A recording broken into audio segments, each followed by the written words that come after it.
મોરબીમાં પશુપાલકોની દાદાગીરી જોવા મળી છે। મનપાની ઢોર પકડ પાર્ટીની કામગીરી અટકાવી દેવામાં આવી। સામાકાંઠા વિસ્તારમાં કામગીરી સમયે ફરજમાં રૂકાવટ। આરોપી ઢોર ડબ્બામાં બુલેટ બાઇક લઈને ઘૂસી ગયો। વાહન નીકળી ન શકે તે માટે બુલેટ બાઇક ચડાવી દીધું। ફરજમાં રૂકાવટ અંગે 2 લોકો સામે ગુનો નોંધાયો। કિશન ગોગરા અને ભરત ગોગરા નામના 2 શખ્સો વિરુદ્ધ નોંધાયો ગુનો। પોલીસે ઈસમને પકડીને કાર્યવાહી હાથ ધરી છે। તો હાલમાં વધુ માહિતી ન્યૂઝ 18 સંવાદદાતા મોરબીથી રવિ ભડાણિયા અમારી સાથે જોડાઈ ગયા છે। રવિ, જે રીતની દાદાગીરી જોવા મળી છે, પોલીસ કાયદાકીય કઈ રીતે પગલાં લેશે અને જે સમગ્ર ઘટના ઘટી હતી, શું ઘટી હતી? મોરબી મહાનગરપાલિકાની ઢોર પકડો ઝુંબેશ અત્યારે ચાલી રહી છે, જેને લઈને ઢોર પકડવા સામાકાંઠા વિસ્તારમાં મહાનગરપાલિકાની ટીમ પહોંચી હતી। તે દરમિયાન કિશન ગોગરા અને ભરત ગોગરા નામના 2 શખ્સો ત્યાં ઘસી આવે છે અને પોતાના ઢોરનો લઈ જવા માટે પાર્ટી સાથે માથાકૂટ કરે છે ને સાથે પોલીસ હોય છે તેની સાથે પણ ઘર્ષણમાં ઉતરે છે, જેને લઈને પોલીસે તેને દૂર કર્યા હતા ત્યાંથી અને તેની વિરુદ્ધ ફરજ રૂકાવટનો ગુનો દાખલ કરવામાં આવ્યો હતો। જી આભાર રવિ સમગ્ર માહિતી બદલ। તો હાલમાં ફરજ રૂકાવટનો ગુનો દાખલ કરી કાર્યવાહી કરવામાં પોલીસ તરફથી આવી રહી છે। રાજકોટથી સમાચાર। ગોંડલના રાજકારણને લઈને મોટા સમાચાર। રાજુ સોલંકી જયરાજસિંહ વચ્ચે સમાધાન। અનિરુદ્ધસિંહ જાડેજા પર રાજુ સોલંકીના આરોપ। જયરાજસિંહને બદનામ કરવા આ બધું કર્યું છે તેવું રાજુ સોલંકીનું નિવેદન છે। રાજકોટ જૂનાગઢના 2-4 આગેવાનોની સંડોવણીનું પણ વાત કરી છે। આગેવાનોએ સમાજ અને મને ગેરમાર્ગે દોર્યા હોવાની વાત પણ રાજુ સોલંકીના નિવેદનમાં જોવા મળી। અનિરુદ્ધસિંહના કહેવાથી આ કાવતરું કર્યું। સમાધાન માટે રાજુ સોલંકીને નથી આપ્યા પૈસા તેવું પણ જયરાજસિંહે કહ્યું છે। જે ગેરસમજ હતી તે દૂર કરી દેવામાં આવી હોવાની વાત જયરાજસિંહે કરી છે। જે બનાવ થયો છે એ બનાવ થયો તો પણ એક રસ્તો કોઈ પણ ઝઘડાનું કોઈ પણ ઝઘડો થાય તેનો રસ્તો એક સમાધાન છે। તો સમાધાન મને કોઈ પ્રેશરથી કોઈ લાલચથી કે કોઈ દબાણથી મને રાજુ સખિયાનો એક ઓડિયો જોયો મેં હમણાં વિડીયો, એમાં રાજુ સખિયા એમ કહીશ કે રાજુભાઈ સોલંકી 35 લાખ રૂપિયા ભાઈ અનુજસિંહ પાસેથી લેવા। તો જે તે સમયે જયરાજસિંહ બાપુ મારી બાજુમાં બેઠા છે, જે તે સમયે મને 2 કરોડ રૂપિયાની ઓફર હતી, તો હું 2 કરોડ લઉં કે 35 લાખ લઉં? ભાઈ પૈસા જ મારે જોતા હોય તો અનુજસિંહના 35 લાખ ના લો, જયરાજસિંહ બાપુના 2 કરોડ હું લઈ લઉં। રીબડા વીસ ગોંડલની હતી અને સમાજના આખાને ગેરમાર્ગે દોર્યો છે। આ સમાજના આગેવાનું અને અનુજસિંહ બાપુનું કરેલું છે આ બધું। એમાં જયરાજસિંહ જાડેજા અને ગણેશ જાડેજા નિર્દોષ છે। ભાઈ રાજુભાઈ સોલંકીએ કોઈ મોટા પૈસાનો સોદો કરીને સમાધાન કર્યું છે, તો હું સ્પષ્ટતા કરું છું કે આ સમાધાન બાબતે રાજુ સોલંકીએ 1 પણ રૂપિયો મારી પાસેથી લીધેલો નથી, એની હું નિષ્ઠાથી ચોખવટ કરું છું। જામનગર શહેરના સુભાષ શાક માર્કેટ પાસે વાહન પાર્કિંગ મુદ્દે થયેલી બોલાચાલી ઉગ્ર બની હતી। અનિરુદ્ધસિંહ અને અમરદીપસિંહ નામના 2 ભાઈઓ શાકભાજી લેવા ગયા હતા ત્યારે રિક્ષા ચાલક સાથે વિવાદ થયો હતો, જે બાદ મારામારીમાં ફેરવાયો હતો। ભાઈઓએ પોલીસને બોલાવવાની વાત કરતા રિક્ષા ચાલક અને તેના સાથીઓએ હુમલો કર્યો હોવાનો આરોપ છે। ઘટનામાં બંને ભાઈઓને ગંભીર ઇજાઓ થતા તાત્કાલિક સારવાર માટે જીજી હોસ્પિટલ ખસેડવામાં આવ્યા છે। ઘટનાને પગલે વિસ્તારમાં અફરાતફરી મચી અને લોકોના ટોળા એકત્ર થયા। સમગ્ર ઘટનાનો વિડીયો સોશિયલ મીડિયામાં વાયરલ થયો। હાલ પોલીસ દ્વારા ફરિયાદની કાર્યવાહી હાથ ધરવામાં આવી છે। અમરદીપસિંહ પરમાર અને અનિરુદ્ધસિંહ પરમાર, એમને પેટના ભાગે ને પાછળના ભાગે શરીરના ઘા લાગેલા છે। કોઈ રિક્ષા ચાલકારે પાર્કિંગ બાબતે એમના કાકાની માથાકૂટ થયેલી હતી, એમાં બોલાચાલીમાં ઉગ્ર સ્વરૂપ લઈને આ લોકોએ અમરદીપસિંહને છાતીના ભાગે અને પગના નીચેના ભાગે છરી મારેલી છે, જેમાં અમરદીપસિંહની પેશાબની ગોતરી ફાટી ગઈ છે। અનિરુદ્ધસિંહને પાછળના ભાગે છરી લાગેલી છે અને માથામાં કંઈક લોખંડના પાઇપ કે મૂઠ જેવું લાગેલું છે। એ લોકોના કહેવા પ્રમાણે આતરડામાં અનિરુદ્ધસિંહનું અત્યારે ઓપરેશન પર ભેગું આવશે। એ લોકોના કહેવા પ્રમાણે 2 થી 3 જણા છરી મારવામાં હતા। દીવમાં મારામારીનો વિડીયો વાયરલ થયો છે। બંદર વિસ્તારમાં વાઇન શોપ સામે મારામારી થઈ છે। ઉના 3 શખ્સો દીવમાં દારૂ પી મારામારી કરતા હોવાનો વિડીયો વાયરલ થયો છે। મહિલા સાથે ગેરવર્તન બાદ મારામારી થયાનું અનુમાન છે। દીવમાં વાઇન શોપ સામે મારામારી થતા સવાલો થયા છે, જોકે પોલીસે ઉનાના 3 શખ્સો વિરુદ્ધ ગુનો નોંધી કાયદેસરની કાર્યવાહી હાથ ધરી છે। વાપીના ગીતાનગર વિસ્તારમાં 21મી તારીખે રાત્રે એક યુવક પર થયેલા જીવલેણ હુમલાને મામલે વાપી ટાઉન પોલીસે ગણતરીના સમયમાં જ 2 આરોપીઓની ધરપકડ કરી છે અને આરોપીઓની ધરપકડ કર્યા બાદ તેમને ઘટના સ્થળ પર લઈ જઈ અને રિકન્સ્ટ્રક્શન પણ કરાવવામાં આવ્યું હતું. આ કેસમાં હજુ પણ 4 આરોપીઓ ફરાર છે. આ સમગ્ર ઘટના સીસીટીવી કેમેરામાં કેદ થઈ હતી. 21મી તારીખે રાત્રે વાપીના ગીતાનગર વિસ્તારમાંથી નીતિન શુક્લા નામનો એક યુવક પોતાના વાહન પર પસાર થઈ રહ્યો હતો. આ દરમિયાન વાહનમાંથી પેટ્રોલ ખૂટતા તેણે વાહનને રસ્તાની બાજુમાં જ ઊભું રાખ્યું હતું. જોકે આ દરમિયાન જ કેટલાક યુવકો આવી અને તેની સાથે દાદાગીરી કરી હતી અને બાતમી આપીને લાલુભાઈની લાઈન કરે છે તેવું બહાનું બતાવી અને ઢોરમાર માર્યો હતો. 5 થી 6 લોકોએ ધોકા, લોખંડની પાઇપ અને અન્ય હથિયારો વડે જીવલેણ હુમલો કર્યો હતો. આ યુવક ગંભીર રીતે ઇજાગ્રસ્ત થયો હતો. તેને સારવાર માટે હોસ્પિટલ ખસેડવામાં આવ્યો. વાપી ટાઉન પોલીસે ઘટનાને ગંભીરતાથી લઈ ગણતરીના સમયમાં જ 6 પૈકી 2 આરોપીઓની ધરપકડ કરી તેમના વિરુદ્ધ કાયદેસરની કાર્યવાહી હાથ ધરી હતી. બનાસકાંઠાથી સમાચાર. દાંતીવાડામાં યુવકોની દાદાગીરી. દાંતીવાડાના પાથાવાડામાં યુવકોએ આતંક મચાવ્યો છે. નાસ્તાની દુકાનમાં ઘૂસી માર માર્યો. ઉધાર નાસ્તો આપવા બાબતે કરી બબાલ. માર મારવાની ઘટના સીસીટીવીમાં કેદ થઈ. ધોળા દિવસે દુકાનદાર સાથે કરી હતી મારામારી. સમગ્ર મામલે પોલીસે ફરિયાદના આધારે તપાસ હાથ ધરી છે. દ્રશ્યો પણ આપ જોઈ રહ્યા છો. દાંતીવાડાના પાથાવાડામાં બબાલ થઈ હતી તેને લઈને સીસીટીવીની અંદર સમગ્ર ઘટના જે છે તે કેદ થઈ છે. ઉધાર નાસ્તો આપવા બાબતે બબાલ થઈ હતી. નાસ્તાની દુકાનમાં આ મારામારીના દ્રશ્યો આસપાસથી લોકો પણ ભેગા થઈ ગયા હતા. સુરતથી સમાચાર. અમરોલીમાં વિદ્યાર્થીના સીન સપાટા. હાથમાં પાઇપ લઈને વિદ્યાર્થીઓને ડરાવ્યા. અમરોલી વિસ્તારમાં આવેલી કોલેજની ઘટના છે. અન્ય વિદ્યાર્થીઓમાં ડરનો માહોલ ઉભો કરવાનો પ્રયાસ છે. અન્ય વિદ્યાર્થીઓને લાફા પણ મારતો નજરે પડે છે. વિડીયો સોશિયલ મીડિયામાં વાયરલ થયો છે. પોલીસે વિડીયોના આધારે વિદ્યાર્થીની કરી અટકાયત. પોલીસ સામે વિદ્યાર્થીએ માંગી માફી. રોજ જે વિડીયો સોશિયલ મીડિયામાં વાયરલ થયેલો અમરોલી જે કોલેજનો ત્યાં હું મારી સ્પ્લેન્ડર બાઇક લઈને ગયેલો. હાથમાં પાઇપ લઈને ચીન સપાટા નાખવા તે અને મારી સાથે અભ્યાસ કરતા વિદ્યાર્થી સાથે ઝઘડો થયેલો. તે બાબતે હું માફી માંગુ છું અને આજ પછી આવું ક્યારેય થશે નહીં અને કોઈએ કરવું નહીં. ભરૂચમાં આમોદ વિસ્તારમાંથી એક જોખમી વિડીયો સામે આવ્યો છે જેમાં એસટી બસમાં વિદ્યાર્થીઓ જોખમી રીતે મુસાફરી કરતા નજરે પડે છે. સોશિયલ મીડિયામાં વાયરલ થયેલા વિડીયોમાં સ્પષ્ટ જોવા મળે છે કે બસની અંદર ક્ષમતા કરતાં વધારે મુસાફરો ભરાય છે, જ્યારે અનેક વિદ્યાર્થીઓ બસના દરવાજા પર લટકીને મુસાફરી કરવા મજબૂર બન્યા છે. રોજિંદા અભ્યાસ માટે આવન જાવન કરતા વિદ્યાર્થીઓને યોગ્ય બસ સુવિધા ન મળતા તેઓ પોતાની જિંદગી જોખમમાં મૂકી મુસાફરી કરી રહ્યા હોવાના દ્રશ્યો જોવા મળ્યા. બસની અંદર પગ મૂકવાની પણ જગ્યા ન હોવાથી વિદ્યાર્થીઓને દરવાજા પર ઉભા રહીને પ્રવાસ કરવો પડી રહ્યો છે. વિદ્યાર્થીઓની સુરક્ષાને લઈને ગંભીર પ્રશ્નો ઉભા થયા છે. સ્થાનિકો દ્વારા એસટી તંત્ર પાસે વધારાની બસો ચલાવવાની અને વિદ્યાર્થીઓ માટે સુરક્ષિત વ્યવસ્થા કરાવવાની માંગ ઉઠી રહી છે.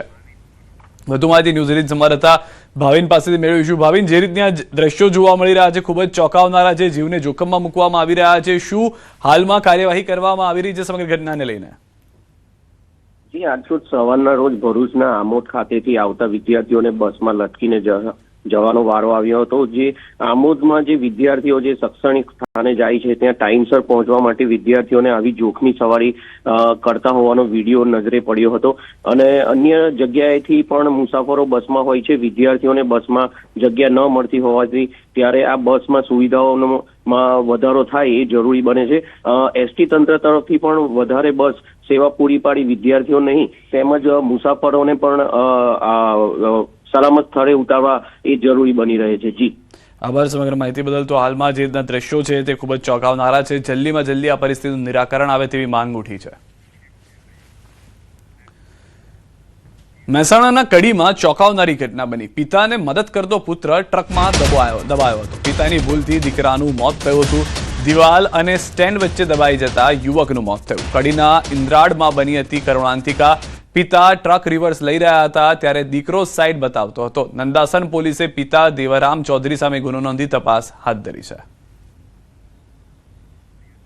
તો દ્રશ્યોમાં પણ આપ જોઈ રહ્યા છો, પુત્ર જે છે તે દ્રશ્યમાં જોવા મળી રહ્યા છે કે જે રીતે રસ્તો અને દબાવવાનું કહેતો હતો ટ્રક, પરંતુ એ દરમિયાન જ આ દ્રશ્યોમાં સ્પષ્ટ જોવા મળે છે કે પિતા જે ટ્રક ડ્રાઈવર છે તેના તરફથી વધારે એ જગ્યાએ ટ્રક દબાવી દેવામાં આવ્યો, જેમાં પુત્રનું મોત થયું. અમદાવાદ પોલીસનું નો ડ્રગ્સ ઇન અમદાવાદ અભિયાન. અમદાવાદ ક્રાઇમ બ્રાન્ચ અને એસઓજીની ડ્રાઈવ છે. છેલ્લા 10 દિવસમાં અમદાવાદમાં 16 જેટલા એનડીપીએસના કેસ નોંધાયા છે. 25 આરોપીઓની ધરપકડ કરાઈ છે. 1 કરોડથી વધુનો મુદ્દામાલ સીઝ કરાયો છે. 1 જાન્યુઆરી સુધી ચાલુ રહેશે ડ્રગ્સને લઈને ડ્રાઈવ. આરોપીઓના મોબાઈલની તપાસ દરમિયાન વધુ માહિતી મળી શકે છે. મોટા ડ્રગ પેડલરો સુધી પહોંચી શકે છે અમદાવાદ પોલીસ. તો નો ડ્રગ્સ ઇન અમદાવાદ સિટીની અંતર્ગત અમદાવાદ ક્રાઇમ બ્રાન્ચ અને એસઓજી દ્વારા છેલ્લા 10 દિવસમાં 21 જેટલા એનડીપીએસનો કેસો કરવામાં આવેલ છે. કુલ 25 જેટલા આરોપીઓનો પકડવામાં આવે છે અને કુલ આ 21 કેસોની અગર વિગત જોઈએ તો કુલ 1 કરોડથી વધારેનો એનડીપીએસ મુદ્દામાલ પણ સીઝ કરવામાં સફળતા મળી છે. અમદાવાદ મહાનગરપાલિકા બનશે ડિજિટલ. મહાનગરપાલિકાના વોર્ડનું તમામ કામ પેપરલેસ થશે. એએમસીના સામાન્ય સભામાં હવે કાગળથી નહીં ટેબ્લેટના માધ્યમથી કામગીરી કરાશે. અમદાવાદ મહાનગરપાલિકા ગુજરાતની પ્રથમ પેપરલેસ મહાનગરપાલિકા બનશે. વિધાનસભા બાદ હવે એએમસીની સામાન્ય સભા પેપરલેસ બનશે. એએમસીની સ્ટેન્ડિંગ કમિટીની બેઠકમાં નિર્ણય લેવાયો છે. મહાનગરપાલિકાના નિર્ણયથી પર્યાવરણ અને ખર્ચની બચત થશે. ડિજિટલ ઇન્ડિયાના અભિયાનને પણ વેગ મળશે. પ્રિન્ટિંગ અને પોસ્ટેજના ખર્ચમાં 80 થી 90% જેટલો ઘટાડો થઈ શકે છે. આ બચતને શહેરના વિકાસ કાર્યોમાં વાપરી શકાય. કાગળના ઉપયોગમાં ઘટાડો થતા હજારો વૃક્ષો બચી શકે. ત્વરિત એક્સેસથી કાઉન્સિલરો વધુ સારી રીતે તૈયારી કરી શકશે. મહાનગરપાલિકાએ પણ આજે તાકીદના કામની અંદર એક મંજૂર કરવામાં આવ્યું છે કે આગામી સમયગાળા દરમિયાન આપણા બોર્ડ પણ એ પેપરલેસ બને અને ડિજિટલ યુક્ત બને એક તાકીદના કામમાં નિર્ણય કરવામાં આવ્યો છે. અમદાવાદમાં આ વર્ષે કાંકરિયા કાર્નિવલ દરમિયાન દુબઈ જેવો જલસો જોવા મળશે. અમદાવાદ વાસીઓ માટે મનોરંજનનો સૌથી જાણીતો ઉત્સવ કાંકરિયા કાર્નિવલ 2025 25 થી 31 ડિસેમ્બર દરમિયાન કાંકરિયા લેકફ્રન્ટ ખાતે યોજાશે. કાર્નિવલમાં drone show, light and sound show, juggler show, pet fashion show તેમજ દુબઈમાં યોજાતો પાયરો શો એટલે કે આગ સાથે ડાન્સ આકર્ષણનું કેન્દ્ર બનશે. ભીડ નિયંત્રણ માટે પ્રથમ વખત ટેકનોલોજીનો ઉપયોગ કરવામાં આવશે. એન્ટ્રી અને એક્ઝિટ ગેટ પર હેડ કાઉન્ટ કેમેરા દ્વારા લાઈવ મોનિટરિંગ થશે અને ભીડ 80,000થી વધુ થતા ગેટ બંધ કરવાની વ્યવસ્થા રહેશે. 25 ડિસેમ્બરે સાંજે 7 વાગે મુખ્યમંત્રી ભૂપેન્દ્ર પટેલ કાર્નિવલનું ઉદ્ઘાટન કરશે, જ્યારે રાત્રે 10 વાગે ભવ્ય ડ્રોન શો યોજાશે. અમદાવાદ મહાનગરપાલિકા દ્વારા દર વર્ષે કાંકરિયા કાર્નિવલનું આયોજન કરવામાં આવે છે. 7 દિવસ દરમિયાન ખાસ કરીને અમદાવાદ શહેરના જ નહીં પરંતુ ગુજરાત બહારના પણ અનેક લોકો છે કાંકરિયા કાર્નિવલની મુલાકાત લેતા હોય છે. અમદાવાદ શહેરમાં જ્યારે આટલો મોટો કાર્નિવલ છે તેનું આયોજન થતું હોય ત્યારે કાંકરિયા કાર્નિવલની તમામ રૂપરેખા છે 7 દિવસની, તેમાં મોટા કલાકારો છે તેઓ ખાસ કરીને સાંસ્કૃતિક કાર્યક્રમો સાથે અહીં અનેક કલાકારો છે કે જે સ્ટેજ ઉપર જોવા મળશે. સ્ટેજ નંબર 1 ના દ્રશ્યો આપ જોઈ રહ્યા છો કે જ્યાં તૈયારીઓ ચાલી રહી છે. સૌથી મહત્વની વાત છે કે અમદાવાદમાં પહેલીવાર એવું આયોજન કરવામાં આવશે કે કાંકરિયા કાર્નિવલ છે તે ટેકનોલોજીના માધ્યમથી ખાસ કરીને અનેક વિશેષતાઓ છે તેમાં જોવા મળશે કાંકરિયા પરિસરની અંદર. એટલે અમદાવાદમાં જાણે કે દુબઈ જેવો જલસો હોય તેવો જલસો અહીં છે કાંકરિયા કાર્નિવલ દરમિયાન લોકો કરી શકે તે પ્રકારની વ્યવસ્થા છે તે કરવામાં આવી છે. દીપિકા ખુમાર, ન્યૂઝ 18 ગુજરાતી, અમદાવાદ. અમદાવાદથી સમાચાર. ફ્લાવર શો માટે ટિકિટના દર નક્કી કરાયા છે. એએમસીની કમિટીમાં નક્કી કરવામાં આવ્યા છે દર. સોમથી શુક્ર માટે 80 રૂપિયા પ્રવેશ ફી છે. શનિ અને રવિ અને સાથે જ જાહેર રજાના દિવસે 100 રૂપિયા. 12 વર્ષથી ઉપરના મુલાકાતીઓ માટે આ ફી નક્કી કરવામાં આવી છે. એએમસી સિવાયની શાળાના બાળકો માટે સોમથી શુક્ર સવારે 9 થી 1 દરમિયાન 10 રૂપિયા પ્રવેશ ફી. 12 વર્ષ અને તેથી નીચેની ઉંમરના બાળકો માટે ફ્રી રહેશે પ્રવેશ અને તમામ પ્રકારના દિવ્યાંગ અને ભારતીય સૈનિક માટે વિનામૂલ્યે પ્રવેશ જાહેર કરવામાં આવ્યો છે. આજે રિક્રિએશન, હેરિટેજ અને કલ્ચરલ કમિટીની જે મિટિંગ મળી હતી એની અંદર ફ્લાવર શોના જે ટિકિટના દર છે એ સંદર્ભેનું કામ હતું. એની અંદર ગત વર્ષે જે 70 રૂપિયા અને 100 રૂપિયા આ પ્રકારની ટિકિટ હતી એને બદલે આ વખતે સોમથી શુક્ર 12 વર્ષથી ઉપરના માટે 80 રૂપિયાનો દર રાખવામાં આવ્યો છે. શનિ રવિ અને જાહેર રજાના દિવસે 100 રૂપિયાનો દર રાખવામાં આવ્યો છે. આ ઉપરાંત અમદાવાદ મ્યુનિસિપલ કોર્પોરેશનની જેટલી પણ શાળાઓ છે એના બાળકોને ફ્રી એન્ટ્રી રાખવામાં આવી છે. તો 12 વર્ષથી જે નાના બાળકો છે તેઓએ કોઈ પણ સમયે જાય ફ્રી એન્ટ્રી મળશે. શનિ રવિમાં જાય, જાહેર રજાના દિવસોમાં જાય કે સોમથી શુક્રમાં જાય. સુરત પોલીસની ડ્રગ્સને લઈને કાર્યવાહી ચાલુ મહિનામાં 25 એનડીપીએસ કેસના 30 આરોપીની ધરપકડ થઈ છે. આ ડ્રાઈવ દરમિયાન કુલ 10 કરોડની કિંમતનું ડ્રગ્સ ઝડપાયું છે. તાજેતરમાં ફ્લાઇટથી બેંકોકથી સપ્લાય કરવામાં આવતો હાઇબ્રિડ ગાંજો એરપોર્ટથી પકડવામાં આવ્યો છે. એક કેસમાં 17 કિલો હાઇબ્રિડ ગાંજો અને બીજા કેસમાં 9 કિલો હાઇબ્રિડ ગાંજો પકડાયો હતો, જેની કિંમત 9 કરોડ રૂપિયા થાય છે. હાઇબ્રિડ ગાંજો લેવા તમિલનાડુથી રિસીવર પકડાયો હતો. 31ને લઈને સુરત પોલીસનું ફાર્મ હાઉસ અને પાર્ટી સ્થળે ડ્રોનથી સર્વેલન્સ જોવા મળશે. અને અત્યારે આ ચાલુ મહિનામાં લગભગ જો 25 જેટલા કેસીસ કરવામાં આવેલા છે જો અને આમાં ખાસ કરીને જો અમે લોકોને ઇન્ફોર્મેશન હોય છે કે સુરતથી આંતરરાષ્ટ્રીય એરપોર્ટ છે તો ત્યાં બી અમુક જો બેંકોકથી સપ્લાય આવતી હોય છે. અને અભી છેલ્લા રિસેન્ટલી જો 2 દિવસ પહેલાં બી અને એના પહેલે બી 2 મોટા કેસીસ કર્યા, જેમાં એકમાં 17 કેજી હાઇબ્રિડ ગાંજો અને બીજામાં 9 કેજી હાઇબ્રિડ ગાંજો મળ્યા અને એના સાથે જો તમિલનાડુના જો આરોપીઓ હતા આ બધા પકડાયા જો